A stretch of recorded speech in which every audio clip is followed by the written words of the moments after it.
안녕하세요. 연금으로 미래를 만드는 연금술사입니다. 많은 분들이 이 연금저축은 세액공제 혜택을 받을 수 있는 장기저축쯤으로 생각을 많이들 하시는데요. 사실 연금저축은 이 세액공제 외에도 세금을 아낄 수 있는 강력한 무기가 하나가 있습니다. 바로 손익통산 기능인데요. 오늘은 이 연금저축으로 투자했을 때 손익통산이 무엇인지, 그리고 이게 왜 중요한지를 한번 자세히 알아가 보도록 하겠습니다. 영상 시청에 앞서 구독과 좋아요, 알림 설정까지 부탁드릴게요. 먼저 이 손익통산의 개념부터 짚고 넘어가 보려고 하는데요. 손익통산이란 이 여러 금융상품에 투자했을 때 발생한 이 수익과 손실을 합산해서 세금을 계산하는 방식을 말합니다. 이게 말만 들으면 좀 어렵게 느껴지시죠? 그런데 이제 구체적인 예시를 통해서 보시면은 쉽게 이해하실 수 있을 겁니다. 먼저 쉽게 비교하기 위해서 일반 주식 계좌에서 투자했을 경우에 세금에 대해서 먼저 알아보려고 하는데요. 국내 ETF에 대해서는 이 매매 차익에 대해서 세금이 없기 때문에 이 국내 상장한 해외 ETF 중심으로 먼저 알아보겠습니다. 가장 대표적인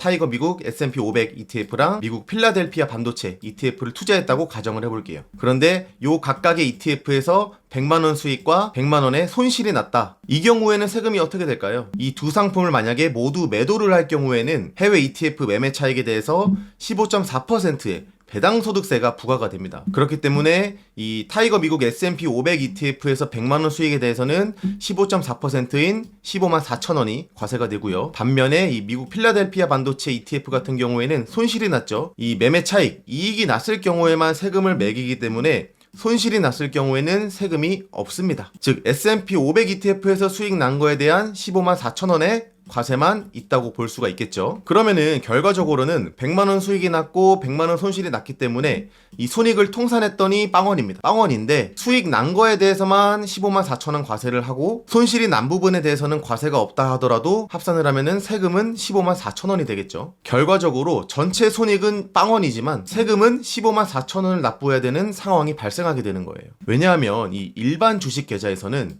이 각 종목별로 따로 과세를 하기 때문에 이 손익을 통산해서 과세를 해주지 않는다는 거예요. 이것이 바로 손익통산이 적용되지 않았을 때 벌어지는 대표적인 예시라고 볼 수가 있겠죠. 그러면 같은 상황에서 연금저축에서 똑같이 투자했다면 어떤지 상황을 한번 살펴볼게요. 똑같이 타이거 미국 S&P 500 ETF와 미국 필라델피아 반도체 ETF에 투자를 했고 100만원 수익과 100만원 손실이 났습니다. 그런데 이 연금저축 계좌에서는 두 상품을 모두 매도하더라도 즉시 세금이 부과되지가 않습니다. 왜냐하면 이 연금저축은 과세가 이연되는 구조이기 때문이에요. 일반 주식 계좌에서는 수익을 실현하는 순간 15.4%의 세금이 바로 부과가 됐지만 이 연금저축은 55세 이후에 수령할 때 저율과세라고 하는 이 연금소득세 5.5%를 부과해요. 즉 연금을 수령하는 시기 전까지는 과세가 유예가 됐다가 연금을 개시할 때 그때 손익이 통산된 금액을 합해서 과세를 하겠다는 거예요. 따라서 이번처럼 100만원 수익과 100만원 손실이 나면은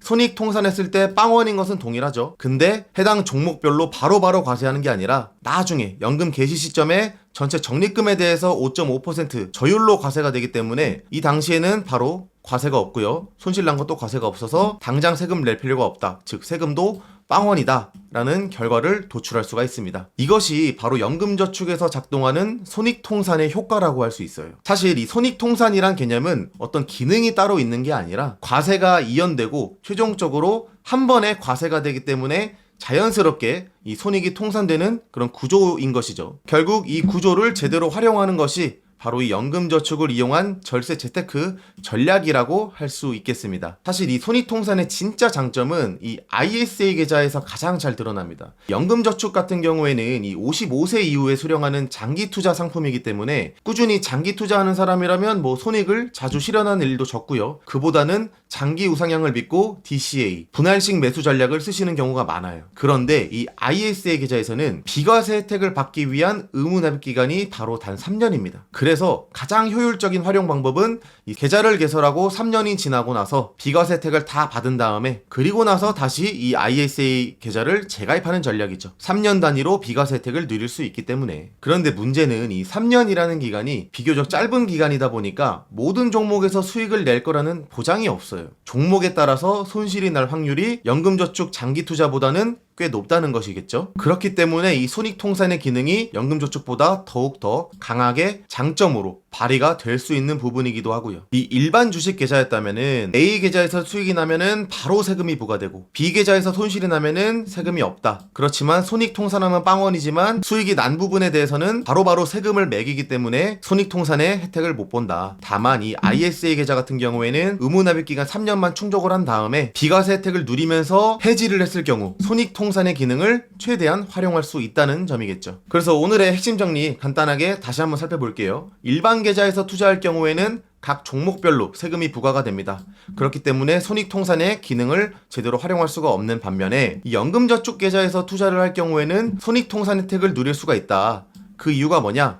당장 과세를 하지 않고 연금 수령 시기까지 과세가 이연되기 때문에 그때는 순이익의 전체 5.5%에 대해서 세금을 매기기 때문에 세금도 낮아질 뿐더러 손익통산의 기능까지 활용을 할 수가 있다. 그래서 그렇게 세금을 아낀 돈으로 장기 복리 투자를 해서 계속해서 지속적으로 투자를 할 경우에는 내 자산이 더욱더 잘 풀어나겠죠. 이처럼 연금저축뿐만 아니라 ISA 그리고 IRP 퇴직연금 계좌에서조차도 과세 이연이라는 어떤 구조 덕분에 손익통산의 기능을 활용할 수가 있습니다. 즉 절세 혜택을 최대한 누릴 수 있는 방법이 되겠죠. 특히 연금저축은 납입 단계에서는 세액공제, 운용 단계에서는 과세 이연과 손익통산, 수령 단계에서는 저율과세, 이 세금 혜택을 풍족하게 활용을 할 수 있기 때문에 여러분들이 꼭 관리해야 될 필수 계좌라고 할 수가 있습니다. 지금까지 이 손익통산의 개념이 무엇인지 그리고 어떻게 하면은 잘 활용할 수 있는지 재테크 전략에 대해서 한번 알아봤는데요. 앞으로도 이 연금저축을 최대한 잘 활용할 수 있는 방법에 대해서 여러분들과 잘 알아가 보도록 하겠습니다. 오늘 영상이 도움되셨다면 구독과 좋아요, 알림 설정까지 부탁드릴게요. 감사합니다.